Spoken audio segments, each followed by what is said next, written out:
Hello दोस्तों, मैं रामलाल केवट आप सभी का स्वागत करता हूं मेरे YouTube चैनल केवट सर का गणित क्लास में। आइए हम आज के इस वीडियो में कक्षा 8वीं के अध्याय 8 बीजी व्यंजकों के गुणनखंड एवं गुणनखंडन इससे संबंधित यह मेरा चौथा वीडियो है और बाकी 3 वीडियो मेरे YouTube चैनल पर अपलोड हो चुका है। उसे देखने के लिए उसमें आप सर्च करेंगे केवट सर का गणित क्लास तो आपको मिल जाएगा। ठीक है, चलिए यहाँ पर पिछले वीडियो में 2 बीजी व्यंजक के पदों का गुणनखंडन कैसे किया जाता है ये बताया था। यहाँ पर मैं 2 से अधिक यानी 3 पद दिया हो, 4 पद दिया हो तो उनका कैसे गुणनखंडन ज्ञात करते हैं बीजी व्यंजकों के पदों का ये बताऊंगा। तो चलिए देखते हैं। यहाँ पर देखिए 3 पद दिए गए हैं। 6ab² + 9a² b³ + 12a² b² का गुणनखंडन कीजिए, ये प्रश्न है। तो इनका कैसे हम निकालेंगे, चलिए देखते हैं हल। क्या करेंगे, सबसे पहले इन पदों को लिख देंगे। ठीक है, जस तस उतारेंगे। फेयर कॉपी बना रहे हैं, फेयर कॉपी कैसे बनाना है ये बता रहा हूँ। तो ये प्रश्न जो दिए हैं उनको उतारेंगे। इसके बाद क्या करेंगे, ये जो 3 पद हैं उनको लिखेंगे कि उनका महत्तम समापवर्तक क्या होता है। तो तीनों पदों का महत्तम समापवर्तक जानना है। तो महत्तम समापवर्तक कैसे जानते हैं, देखिए गुणांक क्या दिए हैं 6, 9, 12। तो 6, 9, 12 में सबसे छोटा पद 6 है। 6 के क्या क्या गुणनखंड होते हैं, 1, 2, 3, 6, 4 गुणनखंड होते हैं। तो इनमें 6 के पहाड़ा में 9 नहीं आता, 12 तो आता है, तो ये गुणनखंड नहीं होगा। इसको देखें 3, तो ये भी आ जाएगा, ये भी आ जाएगा। इसका मतलब 3 क्या हो गया, इसका महत्तम समापवर्तक गुणांकों का। अब यहाँ देखें, एक जो चरांक है इसमें 1 घात है, इसमें 2 घात है, इसमें 2 घात है। तो बताया हूँ मैं, जिसका घात छोटा रहता है जिस चरांक का वही महत्तम समापवर्तक होता है। तो ए हो जाएगा महत्तम समापवर्तक तीनों ए का। और यहाँ देखें b², तीनों में b² है, यहाँ पर b³ है, सॉरी। तो सबसे छोटा घात b² है, तो ये हो जाएगा इसका महत्तम समापवर्तक। तो तीनों बीजी व्यंजक के जो पद हैं उनका महत्तम समापवर्तक पहले ज्ञात करेंगे। ठीक है, लिख लिए। अब इसके बाद ये जो प्रश्न दिया गया है जिनका गुणनखंडन करना है उसको इस रूप में लिखना है। ये महत्तम समापवर्तक जो निकाले हैं तीनों का उसी के गुणा के रूप में लिखना है। तो 3ab, ठीक, इसका प्लस यहाँ भी 3ab लिखो, सॉरी ये यहाँ हो जाएगा, यहाँ 3ab, उसके बाद फिर यहाँ आएगा 3ab। ठीक, समझाने के लिए बता रहा हूँ। तो देखो 3 पद है हमारे लिए, इसलिए यहाँ पर 2 प्लस के चिन्ह के माध्यम से तीनों पद बटे हैं, तो 2 प्लस का चिन्ह हो गया। अब सभी को जो महत्तम समापवर्तक मिला है 3ab², इसी के गुणक के रूप में हमको लिखना है। ठीक है, तो देखिए 6ab अगर प्राप्त करना है तो इसके साथ 6 है, तो यहाँ क्या होगा, 2 होगा, तो 3 दूनी 6 हो जाएगा। a है पहले से, इसमें a है, b² पहले से है, तो केवल 2 का गुणा करेंगे तो ये 6ab² बन जाएगा। ठीक, इसी को हम इस रूप में लिख रहे हैं। महत्तम समापवर्तक के गुणक के रूप में लिखना रहता है। गुणनखंडन करते हैं तो प्रत्येक पद का, प्रत्येक जो 3 बीजी व्यंजक पद दिए हैं तीनों का पहले गुणनखंडन कर रहे हैं। ठीक है, तो ये हो गया। अब इसको देखो, 3 है, 9 लाना है तो क्या करेंगे, 3 रह गया है, a² है। अब यहाँ a है तो a रहेगा, तभी a और a का गुणा करेंगे तो a² होगा। यहाँ देखिए b² है तो और कुछ करने की जरूरत नहीं है। इन दोनों का गुणा करेंगे अगर तो हमको ये प्राप्त होगा। अब इसको देखें, 12 है तो यहाँ 4 होगा, a² है, इसमें a है तो a रहेगा। यहाँ देखिए, सॉरी यहाँ पर वास्तव में b³ है ना, तो b³ है तो यहाँ पे क्या आएगा, b आएगा। ठीक, अब देखिए यहाँ 12 है, अब इसमें 3, तो 3 चौक 12, a² है, इसमें क्या है, a है, तो इसमें a है, लाना a² है तो a रहेगा। b है तो b तो पहले से है, ठीक है, b क्या है, पहले से है, तो यहाँ पर b लिखने की ज़रूरत नहीं है क्योंकि यहाँ b² है, यहाँ भी b² है। हो गया। अब देखिए क्या करना है, इन 3 पद फिर प्राप्त हुए हमको। तीनों पदों में उभयनिष्ठ क्या है, देखिए जो हम लोग महत्तम समापवर्तक निकाले रहते हैं वही उभयनिष्ठ रहता है, तो a3ab²। अब ये अगर उभयनिष्ठ ले लिए तो इसमें क्या बचा उसको कोष्टक में लिखना है, ये निकाल लिए तो क्या बचा इसमें 2 प्लस इसको निकाल लेंगे क्या बचेगा 3ab प्लस का प्लस इसको पूरा निकाल लिए क्या बचा 4a। तो इस तरह हो गया इसका ये गुणन खंडन। ये जो 3 बीजी व्यंजक के पद हैं इनका गुणन खंडन हम इस तरह से निकाल सकते हैं। ठीक, तो ये पुस्तक में जो बताया है विधि उस विधि के द्वारा मैंने बताया, और आपको इसका भी एक सरल विधि भी है, उस विधि से भी हम इसका गुणनखंडन एक ही बार में निकाल सकते हैं। कैसे देखिए, मान लीजिए ये प्रश्न है 6ab² plus 9a² plus 12a² ये क्यूब है, सॉरी ये स्क्वायर। ठीक, अब देखिए इसका मान लो निकालना है एक ही बार में, गुणनखंडन करना है तो कैसे करेंगे। 6, 9 और 12 इसका महत्तम समापवर्तक कितना होता है बताया हूं 3 हो गया। यहां पर प्रथम चर क्या है a है, a² है, इसमें a² है। तो मैं बताया हूं कि कभी भी चरों का महत्तम समापवर्तक निकालना है तो जिस चर का घात सबसे कम हो, मिनिमम हो, वही उसका महत्तम समापवर्तक होता है। तो इसमें एक घात है, इसमें 2, इसमें 2, तो कुल मिलाकर एक घात वाला छोटा हुआ। अगला चर राशि क्या है b है तीनों में। अब इसमें सबसे छोटा घात किसका है b² है, b³ है, b² है, तो b का घात 2 यानी b² सबसे छोटा घात हुआ। यही हो जाएगा इसका महत्तम समापवर्तक। तो ये महत्तम समापवर्तक निकाल लिए। अब महत्तम समापवर्तक निकालने के बाद क्या करेंगे, यहां से लिखना है कोष्टक में। अब देखिए इसका अगर हम यहां भाग देंगे 3ab² का, तो देखो ये क्या बचेगा 3 दूनी 6, भाग देंगे तो 3 दूनी 6 होगा। a से a का भाग देंगे तो कट जाएगा। अब b² का भाग देंगे तो ये भी कट जाएगा, तो क्या बचा 2 बचा। ठीक, अब देखिए अब इसमें अगर 3ab² का भाग देंगे, यहाँ हम क्या कर रहे हैं ये तीनों पदों में 3ab² का उभयनिष्ठ निकाल रहे हैं।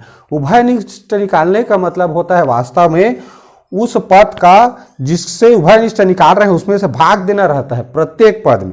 तो इससे भाग दिए 3ab² का तो ये बचा। इसमें से अगर भाग देंगे तो देखिए 3 1 कम 3 3 3 9 3 बचेगा कि नहीं बचेगा। एक a² में a का भाग देंगे तो एक कट जाएगा, एक ही बचेगा।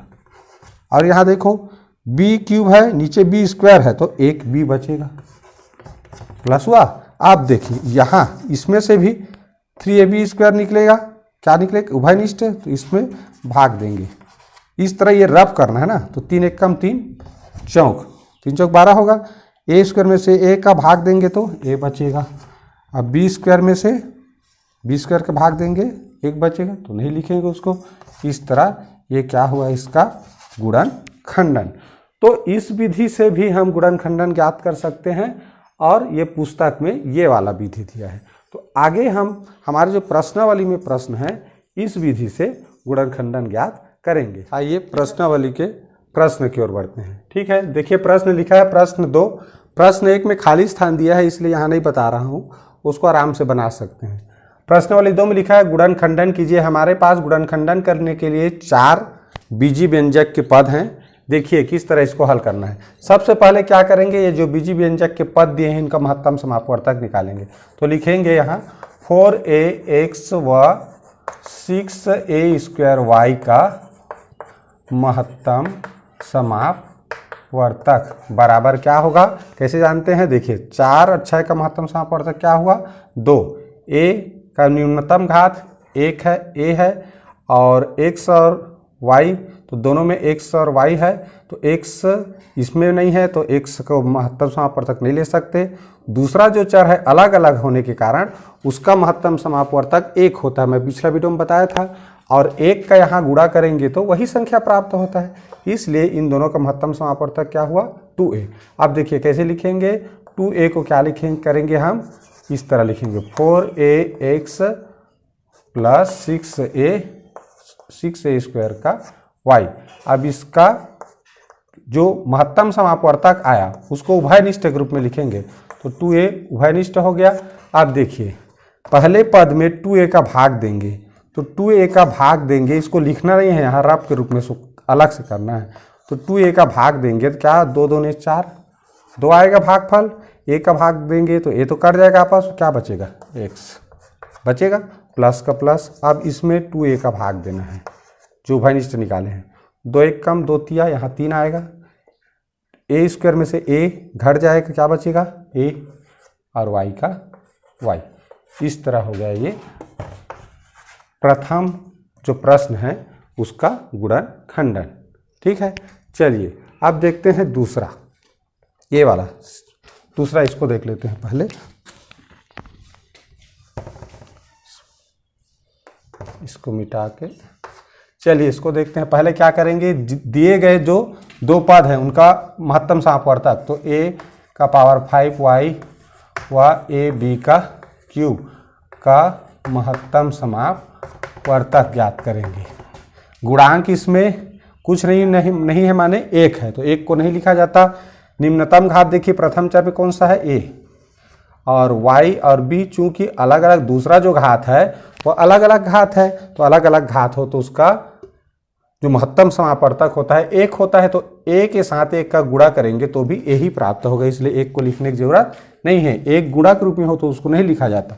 चलिए अब इनका क्या करेंगे, इनका गुणनखंडन करेंगे, तो a का power 5y plus a b का क्यूब बराबर क्या हुआ महत्तम समापवर्तक a।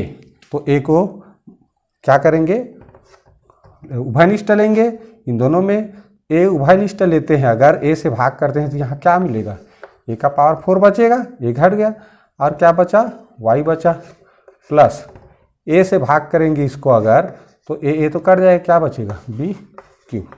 ये हो गया इस तरह इसका गुणनखंडन। ठीक, चलिए इसको देखते हैं। सबसे पहले क्या करेंगे, p क्यू स्क्वायर r व 2q स्क्वायर t का महत्तम समापवर्तक जानेंगे। तो कैसे जानेंगे, देखिए सभी में चर राशि है, p दोनों में है क्या, नहीं है, तो नहीं है तो उसका महत्तम समापवर्तक 1 होता है, और 1 को नहीं लिखा जाता।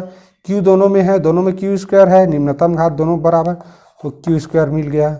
अब देखिए r दोनों में नहीं है, t है, तो उसका 1, तो कुल मिलाकर महत्तम समापवर्तक क्या हुआ q स्क्वायर। अब देखिए पद को लिखते हैं p Q square r plus 2q square t बराबर महत्तम समापवर्तक क्या मिला ये, तो इसी को उभयनिष्ठ लेते हैं। आप देखिए इसमें अगर q स्क्वायर का भाग देंगे तो ये दोनों कट जाएगा, क्या बचेगा pr बचा, प्लस इसमें अगर q स्क्वायर का भाग देंगे क्या बचेगा 2, ये जो 2 है ये क्या है 2, और ये क्या है t, तो 2t, यही हो जाएगा इसका आंसर।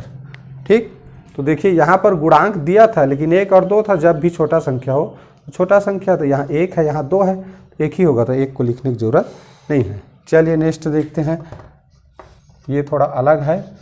ठीक है, इस तरह इसको थोड़ा मिटा देते हैं, ये वाला हो गया। तो अब क्या करेंगे, माइनस 5lm स्क्वायर व 10l स्क्वायर m n का क्या करेंगे, महत्तम समापवर्तक ज्ञात करेंगे। तो कैसे ज्ञात करते हैं, गुणांकों का देखें, -5 ये भी -10 है। ठीक है, तो -5 और -10, तो 5 और 10 का महत्तम समापवर्तक क्या होता है 5, लेकिन दोनों में माइनस है इसलिए माइनस भी निकाल सकते हैं। ठीक, अब उसके बाद देखें l प्रथम चरांक, इसमें 2 घात है इसमें 1 घात है, तो केवल l होगा, छोटे घात वाले को लेते हैं। m का देखो यहाँ 2 घात है यहाँ 1 घात है, तो m होगा। n इसमें है लेकिन इसमें नहीं है, इसलिए उसको महत्तम समापवर्तक नहीं ले सकते। चलिए अब क्या करेंगे, तो -5lm स्क्वायर प्लस प्रश्न को लिख रहे हैं 10l स्क्वायर mn। अब इसका क्या निकाले हैं, महत्तम समापवर्तक कितना मिला है हमारा -5lm। कोष्टक में क्या लिखेंगे, देखिए अब इसमें -lm का भाग करेंगे, तो माइनस, देखिए यहाँ करके बता देता हूँ, -lm स्क्वायर में अगर माइनस जो कॉमन निकाले हैं उसको भाग करें, क्योंकि माइनस माइनस कैंसिल हो गया, 5 5 कैंसिल, एल भी कैंसिल, एक 2m में से 1m घट के क्या बचेगा 1m, तो यहाँ पर क्या बचा केवल m बचा। ठीक, उसी तरह ये माइनस निकल गया है, अब माइनस निकल गया तो क्या बचेगा प्लस बचता है। ठीक है, अब देखिए कैसे, अब माइनस 10 L² mn, अब इसमें जो कॉमन निकाले हैं उभयनिष्ठ निकाले उसी का भाग देना रहता है, तो उभयनिष्ठ क्या है -5Lm, माइनस माइनस कैंसिल, इसलिए ये प्लस हो गया, 5 1 कम 5 दूनी, L² में से L घटेगा क्या बचेगा, देखो 2 और 1 L बचा और m में से m कट गया, क्या बचा n, तो ये बचा हमारा 2Ln। ये हो जाएगा हमारा ये जो चौथा नंबर का प्रश्न है, -5Lm² - 10L² mn, इसका गुणनखंडन। ठीक है, तो अगर माइनस हो दोनों पद तो वहाँ माइनस भी उभयनिष्ठ निकलता है, अब माइनस को निकाल लोगे तो क्या बचेगा, वो प्लस बचेगा। तो इस तरह हम ये जो अलग टाइप का प्रश्न था उसको ऐसे बना सकते हैं। चलिए अब तीसरा प्रश्न देखते हैं। प्रश्न में लिखा है समूहीकरण विधि से गुणनखंडन कीजिए।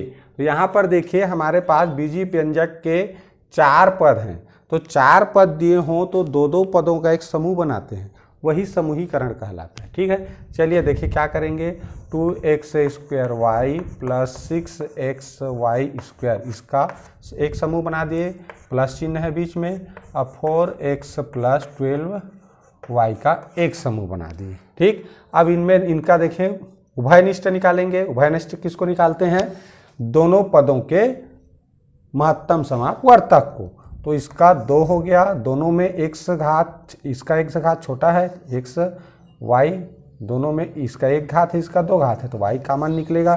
कोष्टक में क्या बचा देखिए, 2xy से इसको भाग देंगे, 1 से बचेगा, y तो कट गया, प्लस यहाँ देखो 2 से भाग करेंगे 3 आएगा, x से भाग हुआ, x कट गया, और y से भाग देंगे 1y बचेगा, हो गया। इसमें देखिए 4 कॉमन निकलेगा, 4 कॉमन निकालेंगे क्या बचेगा, 1 से बचेगा, अब 4 से भाग करेंगे इसको 3, और क्या बचा y।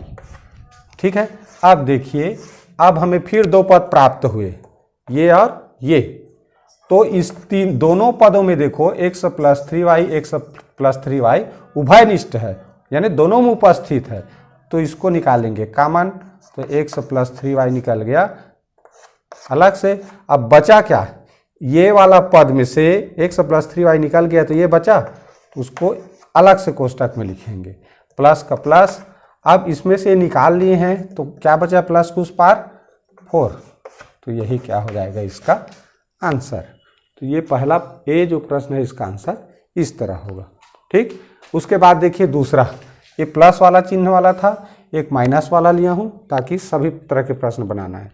चलिए बी वाला प्रश्न देखते हैं, क्या करेंगे, अभी जैसे पहले किया इसको समूहीकरण करेंगे, तो 5m² n - 10mn², इन दोनों का समूह बनाएंगे, इन दोनों का समूह, तो 12m - 24n हो गया। देखिए दोनों में कॉमन क्या निकले, उभयनिष्ठ क्या निकलेगा 5, और क्या निकलेगा m दोनों में है, तो m, दोनों में n है तो n। चलिए इसको भाग देंगे, अगर इससे तो क्या बचेगा, 1m बचेगा, केवल बचेगा ना, उसके बाद माइनस 5 से भाग देंगे 10, क्या हो जाएगा 2, अब m तो m कट गया, 1n बचेगा, हो गया, प्लस दोनों में 12 उभयनिष्ठ है। अब क्या बचा, अगर इसको 12 से भाग देंगे तो m बचेगा, माइनस इसको 12 से भाग देंगे तो 2 बचेगा, और n बचेगा, क्योंकि 12 से भाग दे रहे हैं तो n तो बचेगा। अब देखिए ये 2 पद फिर मिले, दोनों पदों में m - 2n m - 2n है, तो m - 2n को एक कोष्टक में लिखेंगे, और दूसरे कोष्टक में जो बच गया ये क्या बचा, 5mn + 12, तो ये हो गया इसका गुणनखंडन। क्या करना है, पहले 2-2 पदों में बांटेंगे, दोनों पदों में से उभयनिष्ठ निकालेंगे, उभयनिष्ठ निकालने के बाद 2 पदों में से देखते हैं कोष्टक में जो रहता है वो उभयनिष्ठ रहता है। ठीक है, दोनों पदों में प्लस चिन्ह का इस पार उस पार, उनको एक कोष्टक में लिखा जाता है, और जो बच गया ये वाला पद और ये वाला जो कोष्टक नहीं है उनको दूसरे कोष्टक में लिखा जाता है, किसके रूप में, गुणक के रूप में लिखा जाता है। ठीक है, तो इस तरह ये उसका आंसर हुआ। ये देखते हैं ई और एफ दोनों एक जैसा है, बहुत ही सरल तरीके से बनता है ये। यहाँ देखिए दो पद है केवल, दो पद क्यों बोल रहे हैं, क्योंकि प्लस चिन्ह एक ही है, प्लस चिन्ह के इस पार उस पार जो पद उसको दो ही एक एक पद मानते हैं। तो दोनों पदों में देखो x प्लस 3 x प्लस 3 है, तो इसको क्या करेंगे, x प्लस 3 एक कोष्टक में हो गया, बचा क्या, x प्लस 3 यहाँ से निकाल लिए तो x बचा इसमें, इसमें से x प्लस 3 निकाले तो क्या बचा, प्लस 8। इस तरह ये हो जाएगा इसका आंसर तुरंत। इसमें भी देखो दो पद है, क्या है का उभयनिष्ठ, देखो x माइनस 4 इसमें भी है, x माइनस 4 को एक कोष्टक में लिख दो, दूसरे कोष्टक में गुणक के रूप में क्या बचा इधर 3x माइनस 5, ये हो जाएगा इसका आंसर। इस तरह हम ये समूहीकरण विधि से गुणनखंडन आराम से कर सकते हैं। ठीक है, तो अगले वीडियो में हम फिर अगले पाठ में सर्वसमीका से संबंधित जो पाठ है वो वाला वीडियो लेकर आएंगे। और सभी से निवेदन, आप लोग वीडियो को लाइक कमेंट शेयर ज़रूर कीजिए। और वीडियो बनाने में बहुत मेहनत लगता है, तो इसको लाइक करना सब्सक्राइब करना मत भूलिए। वीडियो देखने के लिए बहुत बहुत धन्यवाद।